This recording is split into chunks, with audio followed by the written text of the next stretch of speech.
Shabbat Shalom, everyone. I hope, again, you've had a good Shabbat, a peaceful one, that you have been able to, do things with your family, relax, maybe go for a walk, or any other ways to rest and to spend time with family and with God, most importantly. So today we're going to get into Parashah 7, which is Vayetze. He went out. Is what it means in English. And so we're going to get into more of Yaakov's story, specifically him meeting Rachel or Rachel, and his interactions with Laban, and God's promises to him. So let's go ahead and dive in. All right. So we are picking up at chapter 28 in Bereshit, or Genesis, starting at verse 10. All right, so we see that, remember from last Parashah, Yitzchak has sent Yaakov away because of Esav's raging about what happened with him and the blessings and the birthright. So Yaakov is on his way to Haran, where Abraham's relatives reside. And so we see Haran back in the picture. We saw it a while back when Abraham came from Haran. Then we saw it again when he sent his servant to Haran to get a wife for Yitzchak. And now we see it back in the picture as Yaakov's heading there. And so we see that on his way, it becomes night, and Yaakov is ready to, rest for the night. It really speaks to what he must have been sent away with, or lack thereof. The fact that he grabs a pillow to lay against as a stone, grabs a stone to lay against as a pillow, seeing he has nothing else with him. So it seems to me that he was literally sent along with provisions and the clothes on his back and nothing else. And so that must have been a very long journey. It doesn't mention anything about him having anything to ride on, nothing. It was specifically it just says him. And so again, that's a long, perilous journey from where he was all the way down in the southern part of Israel to go all the way north into Haran, which is in present-day Syria. So he literally walked the entire length of Israel, all the way from the southernmost portion all the way up to the northern, even past there. What today is present-day Syria, according to what God promised Abraham. The land Israel goes all the way to the Euphrates, and so technically he wasn't out of Israel; he was walking the entire length of it. Whereas today, in today's geography, you would see where that was actually Syria. Okay, so just as God had done with Abraham, just as God had done with Yitzchak, God is now done with Yaakov and encouraging him. Okay, he is encouraging him that he will be with him, and using the same language of promising the land to Yaakov and his descendants. Now, I want to make this point out. This is before Yaakov really had or I should say, this is the beginning of him really having a relationship with God. It doesn't mention or hint at it in the prior Parashah portions. And if you read, we'll go through later in the next slide, it kind of hints that Yaakov really didn't have a relationship with God prior to this. His father did, obviously, and so did his grandfather. But at this point, Yitzchak's God is not really Yaakov's God. Not to the point to where they have a relationship. I'm sure Yitzchak, being the dad he was, probably taught his sons about the God of Abraham, and so I'm sure he's heard about God, and that kind of speaks today. We have all kind of people who hear about God, but they don't really know him. Hearing about him, even believing in him, is not enough. We have to know him, have a relationship with him. That's what counts. And this is what Yaakov is actually it's being initiated here. Notice again that is God reaching out to Yaakov. Okay, Yaakov did not reach out to God. It was the other way around. And if you see in every single one of instances where God's beginning relationship with people, Abraham, Yitzchak, any of them, is God who does the initiation, not the person. And so um, it is so it goes to show that mankind doesn't really reach out to God. God reaches out to us first. He initiates that, and then we reciprocate. And so that's what's going on here. And so again, the language used by God is very similar to how it was with Abraham and Yitzchak. Um, as far as the blessings, what God's promised that He'd be with him. And so it's a kind of a clear um, line of succession from grandfather to father to son of God's promises. Now, a very interesting ending phrase from God in this part of its passage of Scripture. He says, "For I will not leave you until I have done what I have promised you." Okay, now some English Bibles will say forsake. Um, that is not accurate. God is not going to forsake Yaakov, and he still has not forsaken Yaakov. That's a very dangerous word to use, forsake. It has a lot of anti-Semitic tropes attached to it, and it is not accurate. God has not forsaken. God was not forsaken Israel. He has not forsaken Yaakov. Now, God can turn away his face. God can leave. But to leave somebody or to turn your face away from them is not the same as forsaking. Forsaking is like casting off, like being done with them, being rid of them, um, you know, casting them away as just trash. That's the way forsake is. Leaving is a completely different paradigm. Okay? And so you can see it has a prophetic ring to it. Um, God has indeed and is still in fulfilling his promises to Israel. He has not left. He has not forsaken Israel. He has not. He has not even. And he has not really left Israel. In the fact that he is still his purpose is still to carry out his covenant with Israel. Now a lot of that depends on Israel, right? Because it's a two-way relationship. Um, Israel has to come into a place where God can do what he wants to do. They have to abide by the covenant. They have to meet certain criteria for them to reap the benefits of the covenant. And so, but it does not mean that Israel has been cast off by God and forsaken. That is not what happened. That is not what is happening. There's a lot of that that's been spouted about by the nations, by Gentile Christians who don't know any better, and then by the descendants of Ishmael who are trying to steal the blessing and the covenant that was made with Yitzchak and his descendants. All right. So after this dream, Yaakov was in shock. It seems like a really impactful event. That wow, I've heard about this God. I've heard about the God of Isaac and Abraham, but now I've actually encountered him. I've actually heard his voice. I have seen a small snapshot of heaven. I've seen the ladder between earth and heaven.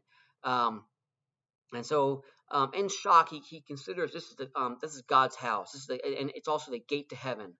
I can just imagine Yaakov is, like I said, in shock, and he's like just maybe overjoyed, and also filled with awe, always different emotions taking place. And so, just like his father and his grandfather, Yaakov makes a memorial. I think this also is, it's not just something that Abraham did. I think it's also a cultural thing. If you look later on, we see where Lavan does the same thing. And so it seems to me that this is a cultural thing that has been happening maybe since at least Nahor or even further back to Terach. So we don't know, but it seems very cultural, not just something that Abraham decided to do out of the blue. So you'll see some things happening. So not only does he set up this memorial, but Yaakov also pours oil onto it. Um, pouring oil onto something, it can mean a lot of different things. But in this case, it was consecrating the place as being holy. If you read later on in Torah, in Vayikra or Leviticus, we see where oil was also used then to consecrate different things, including the priests and their garments, etc. And so, in this case, the oil was there to consecrate as a holy place, as a place where God had been. So you'll also notice that he changed the name of that place from Luz to Beit El or Bethel. And you'll notice this as we go throughout the Torah, especially when Israelites end up, when they finally come into the land, that for the most part, all of the Canaanite names were changed to Hebrew ones.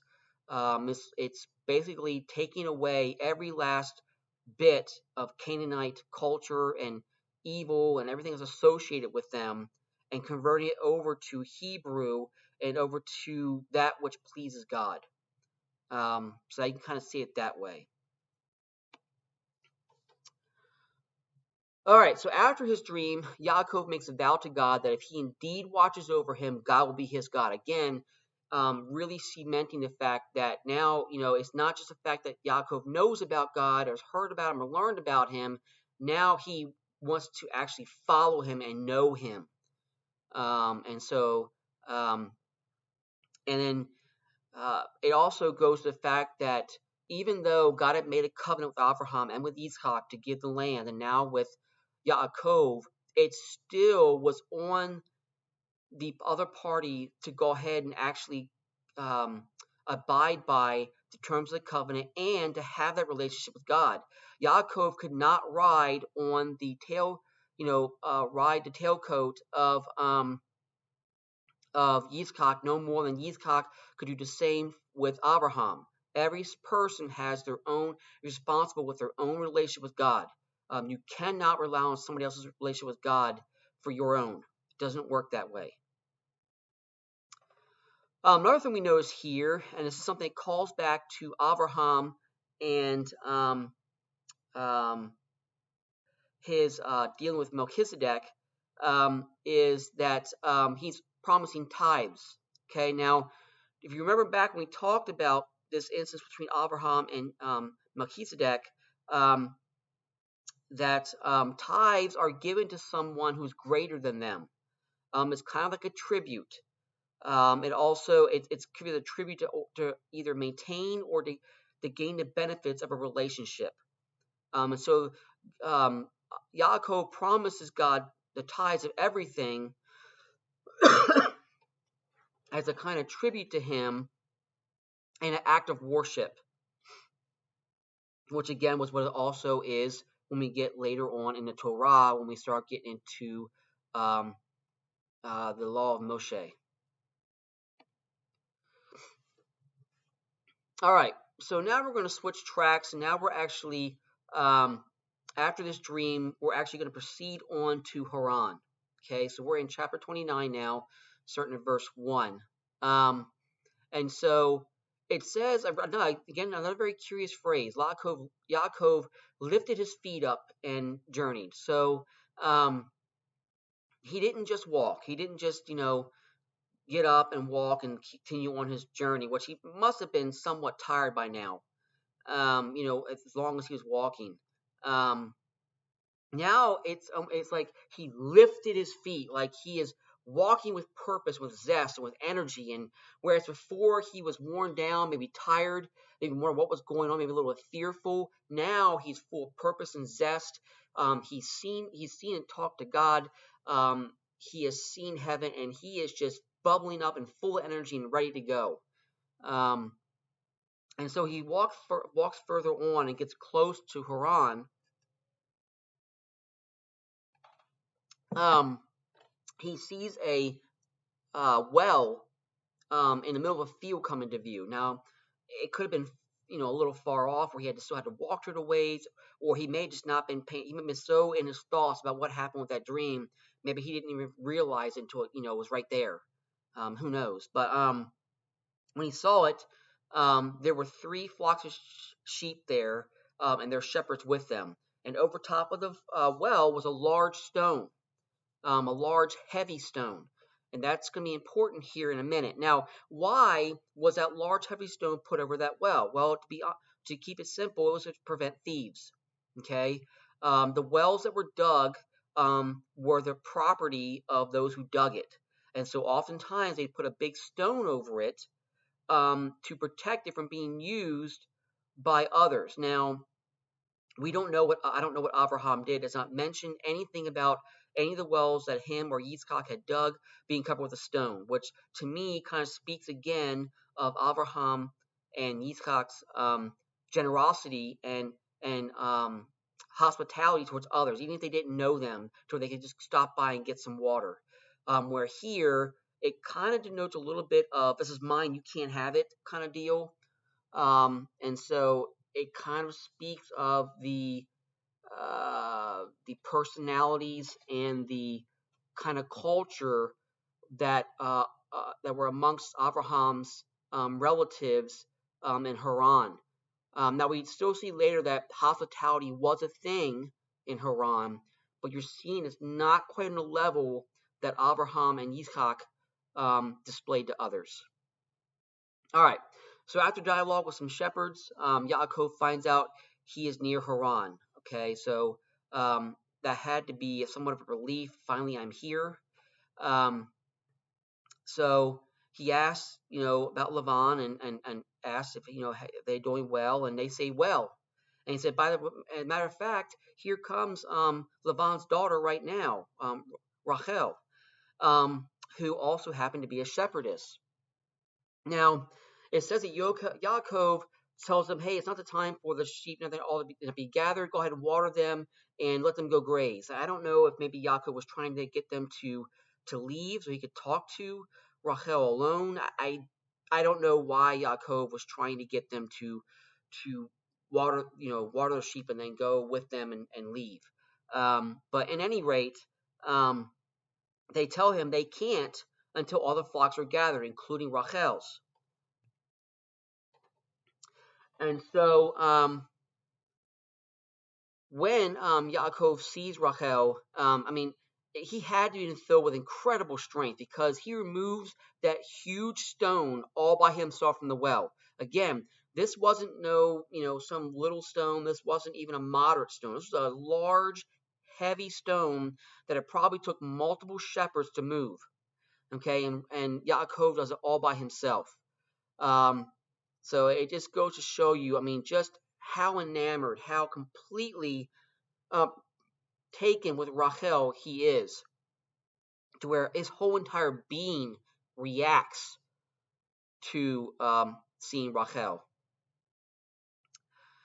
He then goes ahead and waters Rachel's whole flock, and he cries tears. Now, here in Western civilization, when we're it with family, we could see it that way, where you cry tears of joy and you're happy to see them, just not see them for a long time. But Yaakov did not know Rachel at all. He just sees her. Now, he could have cried tears of joy because he realized that God had made his way prosperous. Or it could have been that he was so enamored with Rachel that he just emotionally releases. It could also be perhaps that he realizes that God's promises are true and that he's excited about what waits him in the future.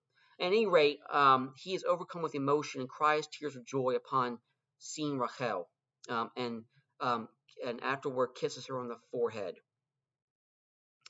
or on the cheek, side to side, depends on what the culture was.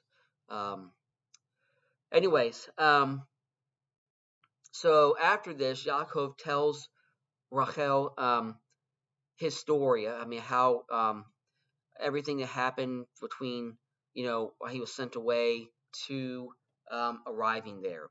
And so it's kind of funny. So Rachel does the same thing with Yaakov that Rebecca does with Abraham's servant, where instead of just waiting around, she runs off. So taking and not even taking Yaakov with her, just runs off and tells um, Lavan in this case that Yaakov is here. Um, it's just very interesting that this kind of scenario plays out all over again. It could have been a cultural thing, but it's just interesting that it plays out again like that. And I make these points because it's important to see these connections between Abraham's life narrative, Yitzchak's life narrative, and now Yaakov's life narrative, because these connections bring continuity and a flow of God's covenant and promises through these generations. Okay, so this is the second time Lavan has seen Abraham's family.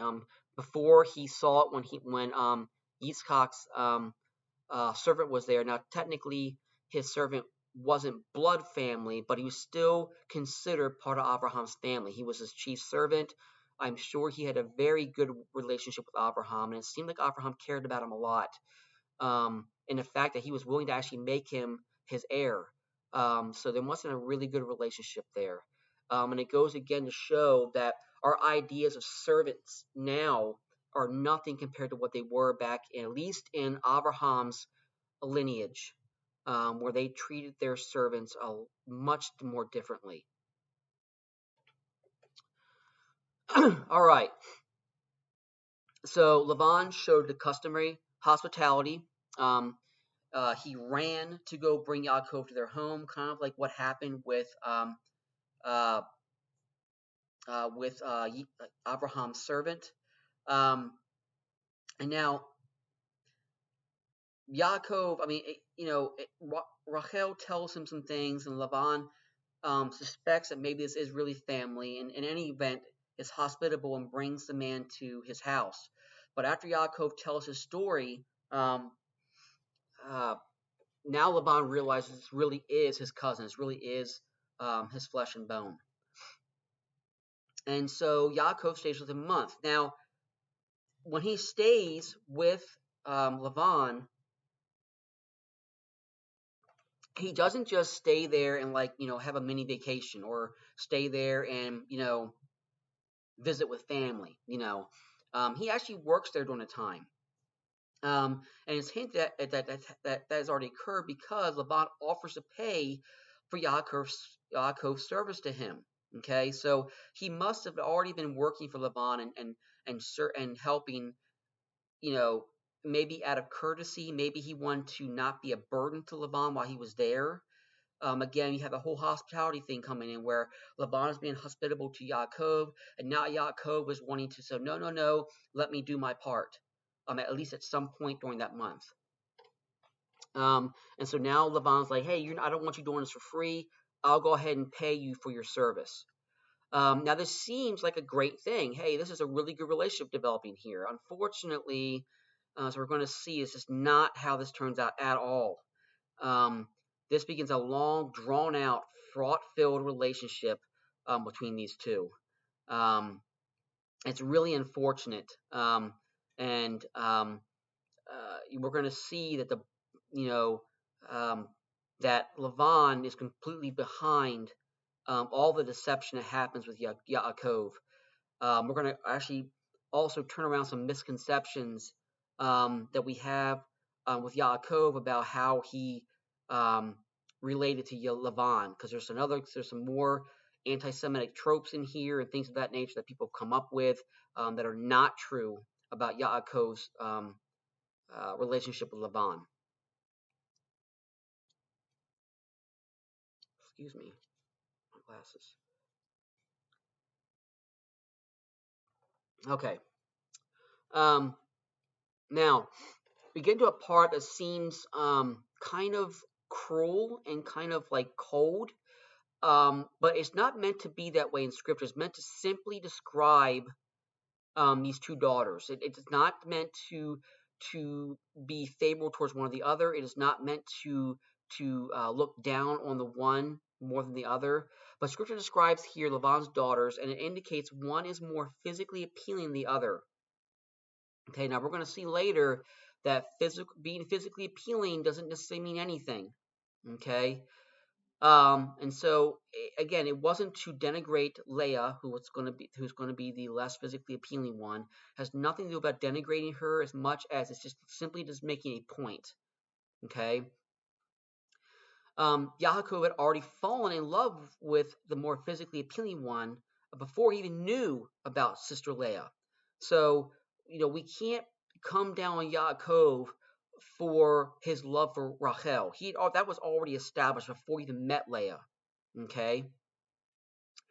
And so Yaakov initiates. Now again, Yaakov initiates this. Laban does not.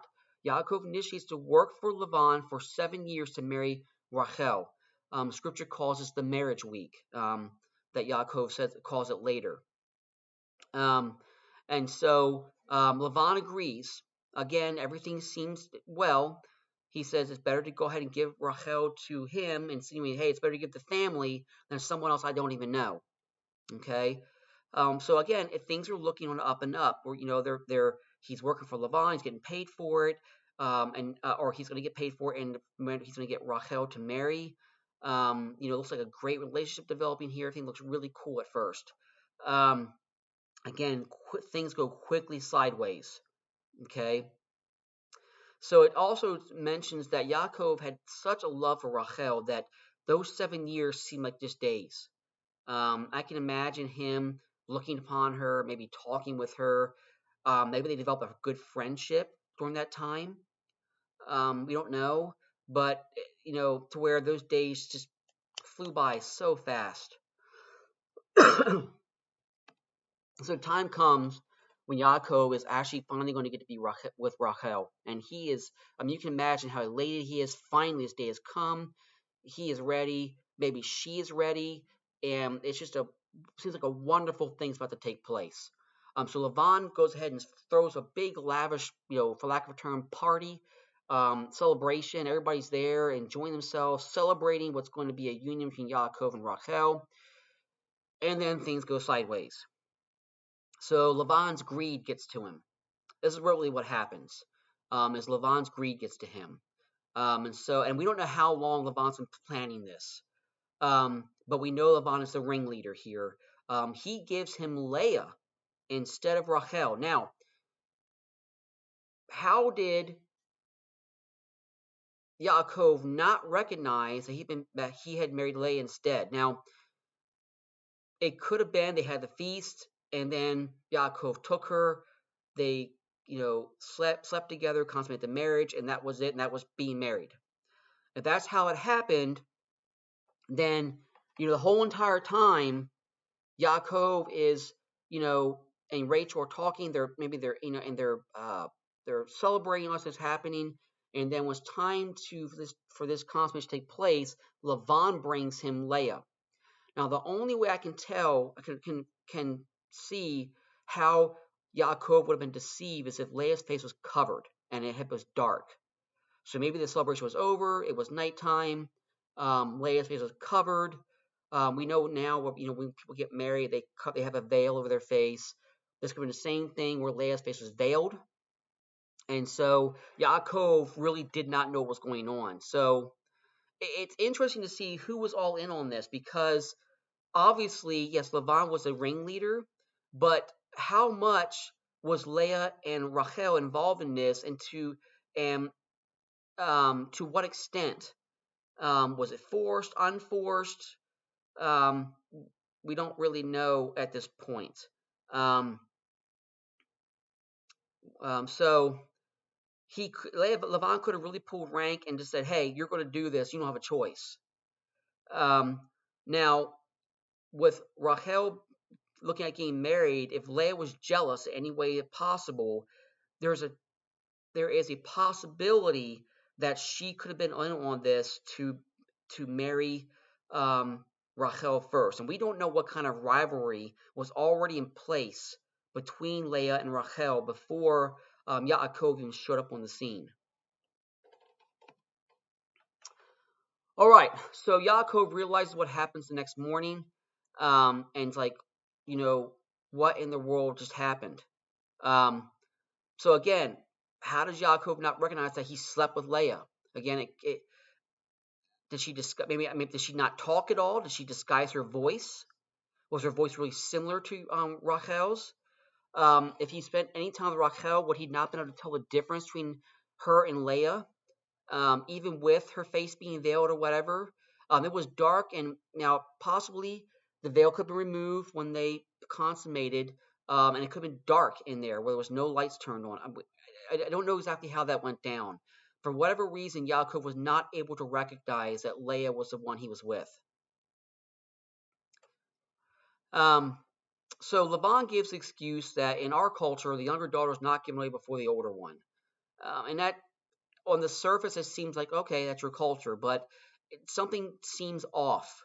Um, Now, we see later on that Laban talks about knowing that he's blessed because Yaakov's there. He's kind of divine, look at the signs or whatever, and seeing that he's blessed because Yaakov is there. And so it could really explain why Laban did what he did. And verse 27 seems to also indicate that he wanted to keep Yaakov around. Knowing that he wanted Rachel that badly, he goes ahead and gives him the older daughter first in deception, and then promises the younger daughter after another 7 years of service.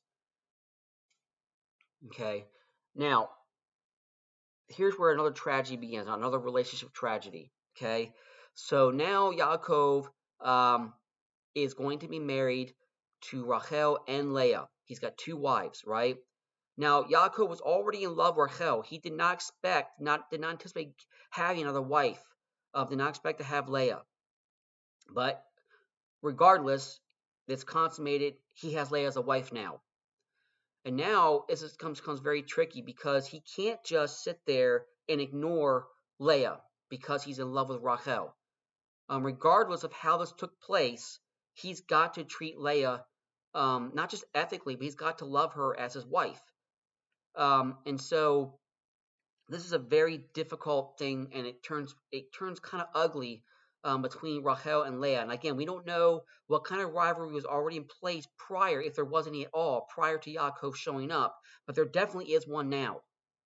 And again, we don't know if Leah was involved in the deception, like willingly, to deceive Yaakov or not. Again, but that rivalry is now definitely here.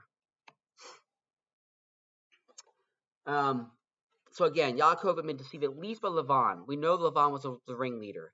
It's possible that Leah was in on it unforced, where she was like, hey, I want to get married before Rachel does, or we don't know. There's nothing else hinted at that anywhere else in Scripture, at least to my knowledge. But it's a possibility that Leah could have involved willingly because of maybe an unspoken rivalry prior to Yaakov showing up on the scene. Now we know that Rachel was probably likely forced. Okay, you can imagine Rachel's expecting to go into it with her husband, and all of a sudden Laban's like, no, Leah's going.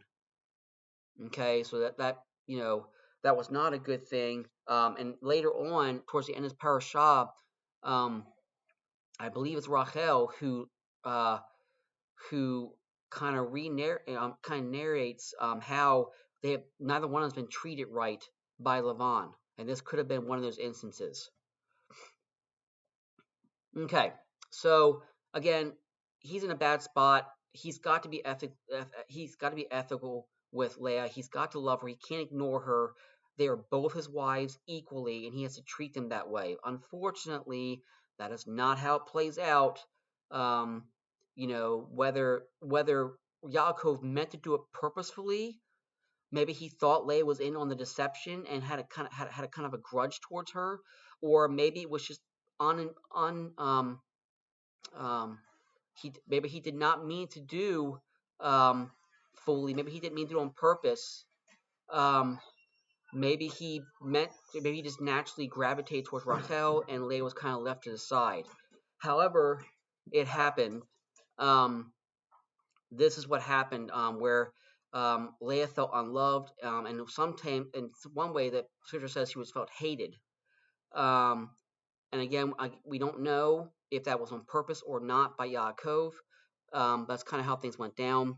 And then, really honestly, this favoritism, whether on purpose or not, it will destroy relationships and it will destroy people. And we see this throughout this tragic relationship between Yaakov and his wives, where it's just it starts arguments and vehement hatred and jealousy and competition between them, and it's just extremely destructive. And so this rivalry primarily plays out with these sisters and their servants involved also, battling each other for supremacy through childbearing. Now remember, back then, if you were a wife and you could not have a child, it was considered a sign of um, you being cursed. It was an embarrassment, and so the more children you had, it was kind of like more of a status for you as a wife or a woman. All right. So the names of the children that Rachel and Leah and their servants bore to Yaakov kind of bear out this rivalry. And you'll notice that a lot of these, I mean, we talked about how a name given to a child is blessing.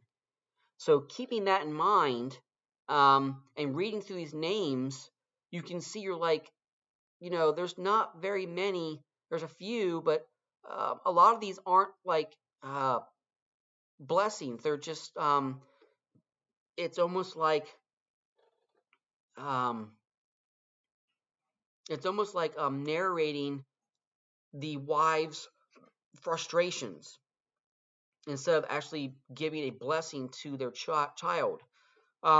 So Reuven or Reuben is means behold a son, and in the parentheses here, I'm going to kind of include what the wife said in addition to what the actual name means. So the name means behold a son, but then Leah says, God has seen my affliction. Okay. In Shimon or Simon, Simeon, means hearer. Now with this one, Leah says, God has heard that I am hated. Okay. Levi or Levi means joined. And so Leah said, my husband will now join himself to me. And so all of these are about, I've been, God's seen my affliction. He's heard that I'm hated. Oh, now surely my husband will join himself to me.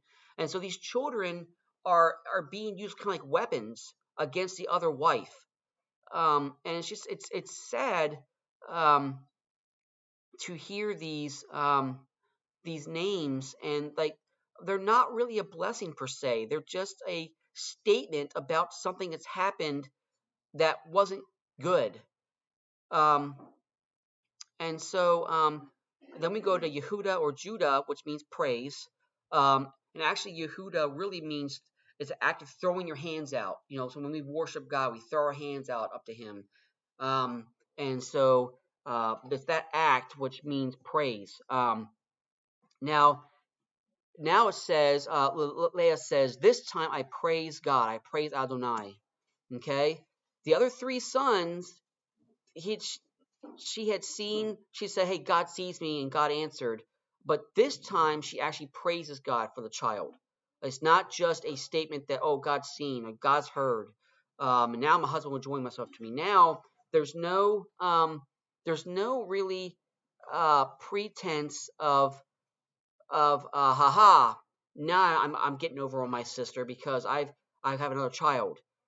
It's this time she really praises God for that child. It seems a lot more pure in motive. Okay? All right. And so then you have Rachel demands to have children from Yaakov. And Yaakov's like, I'm not God. I can't make that happen. Um, and so um, uh, Rachel gives Yaakov her maidservant to go ahead and sleep with and have children. And so the first one had is called Dan, or and that means judge. And so again, we see this whole thing again with these, these are being used as weapons against my sister. So God has judged my case. And Naphtali, which means my wrestling. I have wrestled with my sister and won. And so again, these aren't really like blessings. They're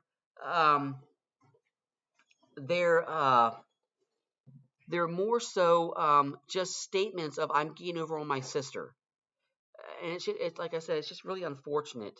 Um, Now, Gad means fortune, so good fortune has come because I've had another child. Asher means happy, and it means you're happy because you're going. It's not just happy as in hey, I'm joyful, la la la la la, or whatever.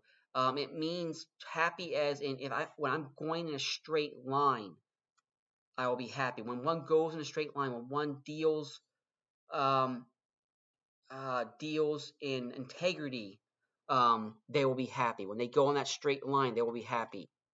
And of course, it says women will say I'm happy. Okay, again, here women will say I'm happy. Well, why does that matter? Well, back in that culture, the more children you have, the more of a status you achieved. Okay, um, and so then um, um, Rachel goes in and wants mandrakes and to go ahead and sleep with Yaakov. Now, those mandrakes are kind of aphrodisiacs. They were considered also to make a woman more fertile, and a man is also. So, even as mandrakes was thought to help with that, with fertility. And so Rachel tried to get them from Leah, and Leah instead asked for a wage, and you've already taken my husband from me. Why should I give you these? Um, and so Rahel basically purchases the mandrakes by allowing um, um, her to sleep with Yaakov. And so I can only imagine Yaakov being caught in the middle of this drama. Um, and honestly, in one respect, it was not drama that he had brought on himself as far as being married to Leah, but at the same time was brought on him because he was not treating the wives equally. Again, another reason why God wants us married to one wife and one wife only, because you need to be totally devoted to her and not to anybody else. It just causes massive problems. And so she has Issachar, and his name means there is a wage. And so in other words, it said God has given me what I hired myself out for. And so again, not real blessing. You're talking about this child is a product of being given a wage. I hired myself out for. And then she has another child, Zebulon, which means resident. And her saying, my husband will now live with me. So again, all of this has to do with solely, these women fighting over Yaakov's attention. The last son, not the last son overall, but the last son this son had in his Parashah is named Yosef, and that name means adding. And so Rachel, as this is the only son Rachel actually has herself so far, and it means may Adonai add to me another son. So again, you know, she has a son, and then names it, may God give me another son also. It's interesting. Now God can take these names and turn them into blessings, and that's not to say He's not going to. But from the get-go, except for maybe Yehuda, all the rest of these names have to do with getting over on the other wife. And that's not a good motive behind why you're naming a child something. All right, and so we'll see later on throughout the succeeding parashot what these names kind of how they bear out on the child's life. But these are what it is. This is how it is right now. Okay, so now we are in chapter 30, starting verse 25. We're actually talking about what happens after Yaakov, marries these two sisters after they have the children. Now what's going to happen? So Lavan finally reveals his hand. He tells Yaakov, I know that the only reason I'm being blessed is because of you. And so he wants him to stay around. And it's kind of cold.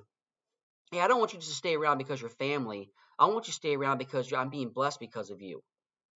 See, like Yaakov's some kind of tool. Anyways, or charm or something. So Yaakov says, yeah, you've seen how everything is blessed since I've been around. He said, but I don't want to just keep doing things for you. When do I get to do something for my family? When do I get to start making life for my family? And so Lavan, it doesn't seem like he wants to take advantage of Yaakov here necessarily. His motives are greed. His motives are definitely greed. But it doesn't seem like he really wants to do things here with the sole purpose of taking advantage of Yaakov as far as being evil towards him. But he is ever the shrewd businessman. Lavan is a shrewd businessman. He is cold and calculating. Um, he is the hospitality and things he shows like that are demanded by his culture, is not necessarily what he wants to do as a person. So you're seeing some of his personality come out here, that he is a really shrewd person. All right, so Yaakov asks for all the undesirable sheep and goats for payment. Okay, now it's kind of weird because usually when you get those sheep and goats, the undesirable ones, usually they're not worth as much. It's almost like you were undercutting yourself. But Yaakov obviously has a plan here. There's something that's not being divulged about why he chooses these sheep and goats. Okay, this flock.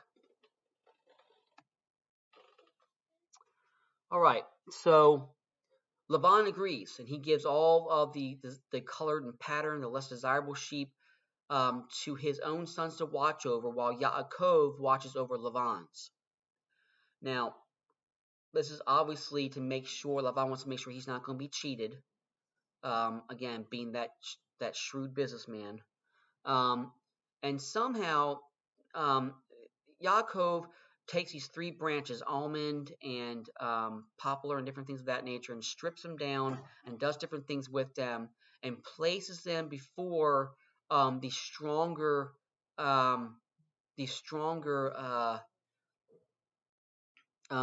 sheep and goats, to where they will go ahead and change their mating behavior, to where what will happen is that the offspring, all the offspring that happen with Lavan's flock will actually be colored and patterned. In other words, they become Yaakov's because Yaakov gets all the colored and patterned sheep and goats.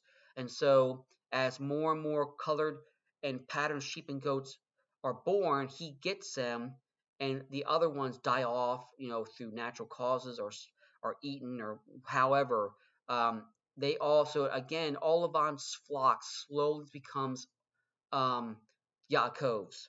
Now, we may think that this is really deceptive of Yaakov, that he's being deceptive, that he's getting over on Laban, that this is not godly behavior, all those different things like that nature. But as we'll see later, um, God shows Yaakov in a dream that this is what's supposed to happen, and that in this way, God will give all that's Laban's over to Yaakov because of how Laban has treated Yaakov.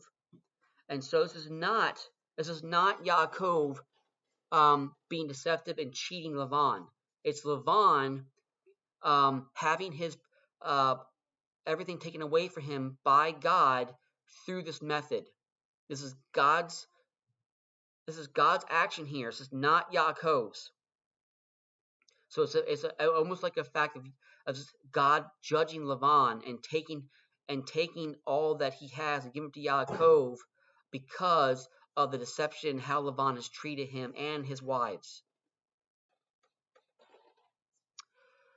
Okay. So it also says that in talking about how Laban treated Yaakov during this time, um, Laban changes Yaakov's wages 10 times. So he keeps changing. Oh no, you get the striped one. Oh no, you get the color ones. Oh no, you get this. And so he keeps changing it over and over and over again, and changing what uh, Yaakov's wages are. And the whole purpose is Laban wants to keep Yaakov from gaining any more flock. He wants to keep getting things for himself. And so he's trying any way he can to get over on Yaakov and to make sure that he keeps the flocks and Yaakov gets nothing as much as possible. But God protected Yaakov from this, and still kept somehow getting Laban's flocks over to Yaakov. So in the end, Yaakov is incredibly wealthy, and Laban is left with very little. And especially after what Rachel says later, after he spends all the bridal price, so Laban's got almost nothing left. And on the flip side, Yaakov has everything. All right, so now we're starting at chapter 31, verse 1, and we start talking about, Laban's demeanor towards Yaakov changes. Okay, Laban's sons become aware of what's happening. They see what's happening. They see how the numbers game. They see how everything Laban's is slowly shifting over to Yaakov. Okay, and so I don't know if maybe they're talking about one day and Laban overhears, or Laban realizes this by himself. But in a few short days, as Yaakov puts it, Laban's disposition towards Yaakov completely changes. Okay, one where he is not. I mean, he may have been trying to get over on Yaakov before, but now Laban just out and out does not like him. He is not happy. And so is at this time that God tells Yaakov it's time to go back to Canaan. It's time to go back to Canaan. And Yaakov was probably a bit fearful at this point, and so God says, "Hey, I'll be with you. Just go back to Canaan. I'll be with you." And so Yaakov prepares to do so. So Yaakov calls his wives over and says, "Hey, this is what I've noticed in Laban. His whole disposition towards me has changed, and he's changed my wages 10 times already." And he tells him the dream about how God had already confirmed that he was giving all Laban's over to Yaakov because of how Laban was treating them. And so he explains they have to leave. They have to leave before things get worse, and also because God told them to. And then his wives agree. Rachel said especially how they were being treated and how Laban has nothing left. There was really nothing left for them in Haran. It was time to go. And so Yaakov goes ahead and gathers all his family, gathers everything he has. He starts driving his flocks and everything else, and leaves towards Canaan, and specifically towards Gilead. Okay. Now, he doesn't know that Rachel went ahead and stole her father's idols. Now, why would Rachel steal them? What was the purpose? Um, was it that she wanted to steal and sell them? Was it that she wanted to steal them because it was an act of revenge against her father? Was it that she really doesn't have much of a relationship with God that Yaakov does, and maybe she wanted to have the gods for good luck or to worship them or whatever? Maybe she wants to take them. Maybe she wants Lavan to stop worshiping these gods and worship the only true God. I mean, there could be all kind of different reasons of why Rachel took those father's idols. But in any event, she took them. Now, 3 days later, Lavan hears about Yaakov fleeing and goes after him. So he gathers all his servants and things of that nature and runs out after Yaakov. It takes a whole entire week for Lavan to catch up, but he finally does catch up with Yaakov in Gilead. So they both set up tents there. Okay. Lavan was already planning probably the whole entire trip, especially since his demeanor had already changed towards Yaakov. He'd already been planning to do evil towards Yaakov, and now Yaakov fleeing like this, just cemented even further. He was definitely going to do evil Yaakov. He already planned to take everything from him, to do him wrong. But God appears to him in a dream and warns him, "Hey, don't do anything at all, nothing good nor bad, nothing." Okay, and this again is stated later by Lavan himself later on in the chapter. So Lavan accuses Yaakov of stealing away his daughters and grandchildren and not allowing him to send them away with merriment. So, hey, you took my daughters, my grandchildren. I didn't even get a chance to say goodbye to them. I didn't get a chance to send them away with celebrating or anything of that nature. Which, I mean, that may have been partially true, but I think part of that was actually just kind of him trying to attack Yaakov verbally, just any excuse he could come up with to attack Yaakov. He even threatens Yaakov subtly, but in a way that, hey, I could have done you wrong. I could have done all this, but look at me. I'm not doing it. I'm being the bigger person here, and I'm not going to do you wrong like you deserve. So Yaakov tells him, "Yeah, I left. I did so because I was afraid you would take everything away from me." Now, this is number one. Lavan does not respond to that. Okay, it's almost like he was tacitly admitting, "Yeah, I would have." He didn't agree. He didn't actually refute that at all. Then Lavan accuses Yaakov of stealing his idols. At this point, Yaakov's getting irritated. He's like, "Fine, go search everything, and anybody you find with your stuff will be put to death." Okay, so Lavan searches through everything. I mean, through every tent, through everything you can find, searches everything. When he comes to Rachel says, "Hey, I'm on my time of the month. Forgive me for not getting up to greet you or anything." And so Lavan doesn't look under her to look through the bag. There's a bag there that has the idols with it, and so he never searches that one because Rachel is sitting on it like a cushion during her time of the month. So after he looks through everything, can't find it, Yaakov's had enough. Has had it up to here. He's done, and he lays into Lavan over how he's been treated, and how God had to protect him from Lavan because of how he's being treated.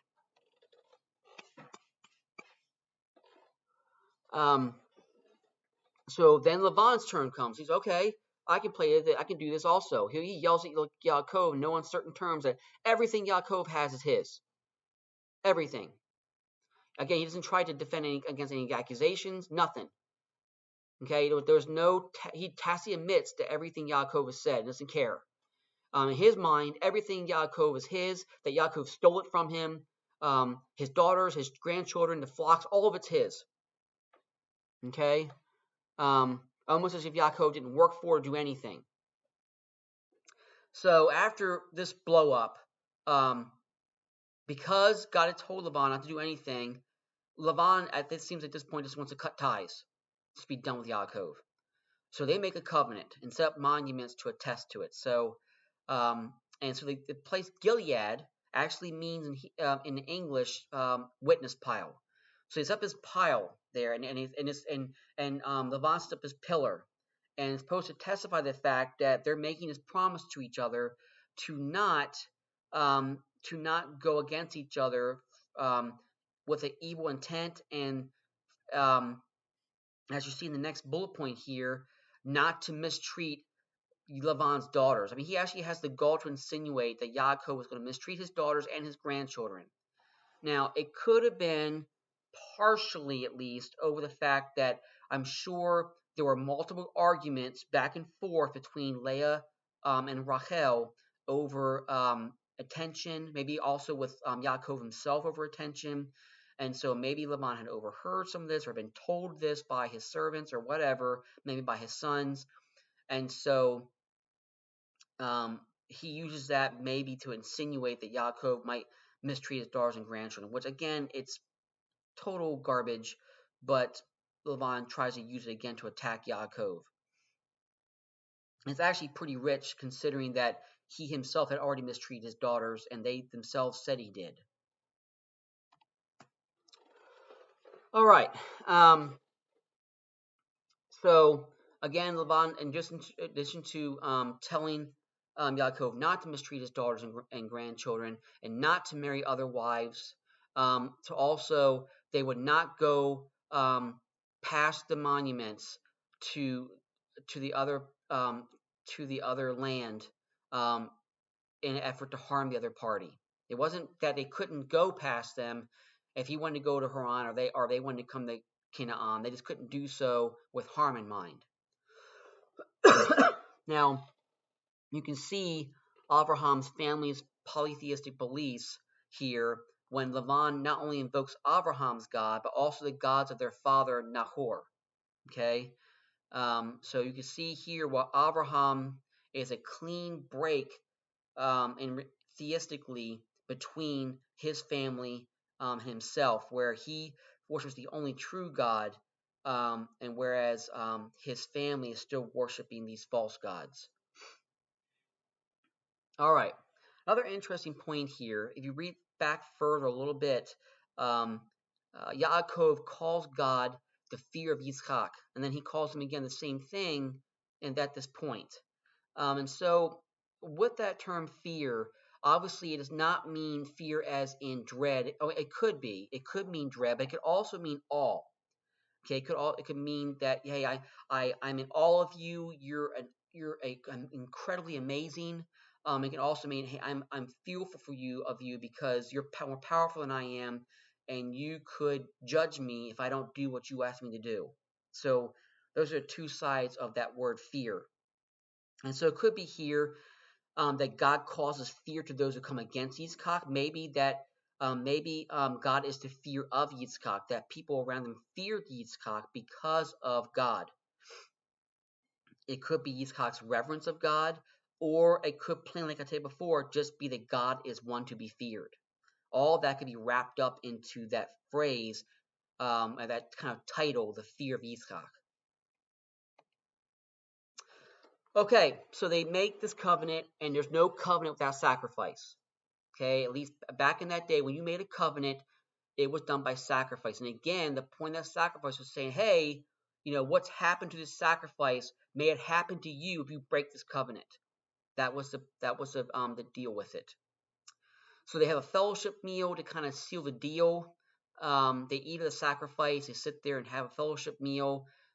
It's not to say that Yaakov and Laban were, suddenly got started dancing and doing kumbaya and everything. That's not probably at all what happened here. But they at least made some kind of peace with each other and decided to let each other be.